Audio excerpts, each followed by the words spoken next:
Qui a la capacité de fabriquer cette alchimie, d'avoir à la fois ce rapport de force et de comprendre qu'il faut procédurer, comme vous le dites? Est-ce qu'il y a des pays qui pèsent davantage? Évidemment, on pense à la Chine tout de suite. Oui, c'est une question essentielle.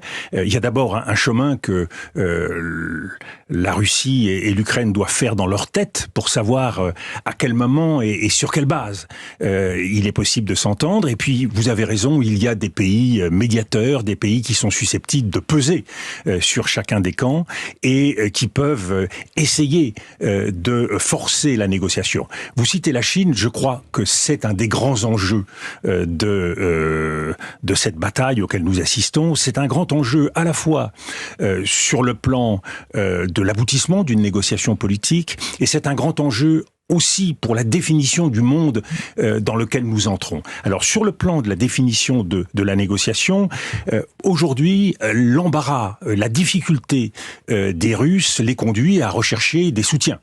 À partir du moment où les sanctions sont efficaces, où elles se resserrent, où l'économie russe rencontre de plus en plus de difficultés, Vladimir Poutine a un double problème. Un problème pour son effort de guerre. Il a 150 000 hommes sur le terrain. Il n'a pas beaucoup de capacités supplémentaires, même si l'armée russe est plus importante, mais pas suffisamment de capacité opérationnelle sans recourir aux conscrits. Et nous savons que l'opinion publique russe, le comité des maires sont autant d'éléments qui font qu'un rejet fort est possible au sein de la société russe.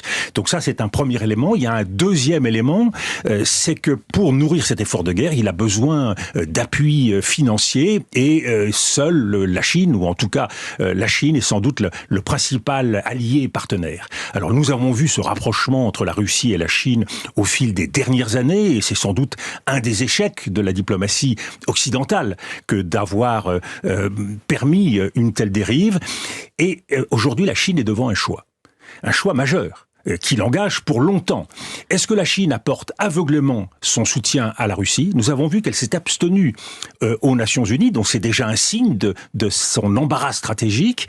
Ou alors, elle pousse plus loin les feux en pensant au monde d'après et elle joue ce rôle de médiation pour encourager un processus de paix. Mais attendez, pour avoir la réponse, est-ce qu'il faudrait poser la question ? Quels sont les intérêts de la Chine? Et alors, donc, vous pouvez nous dire vers quoi elle va et c'est en ça que la Chine hésite, parce que les intérêts de la Chine sur le plan économique et sur le plan stratégique, c'est de gagner du temps, c'est de renforcer son économie. La Chine est encore très imbriquée dans la mondialisation, elle n'est pas du tout dans un processus d'autonomie, comme l'est l'économie russe depuis déjà un certain nombre d'années. Donc elle a besoin du monde, et elle a besoin aujourd'hui de commercer avec le monde.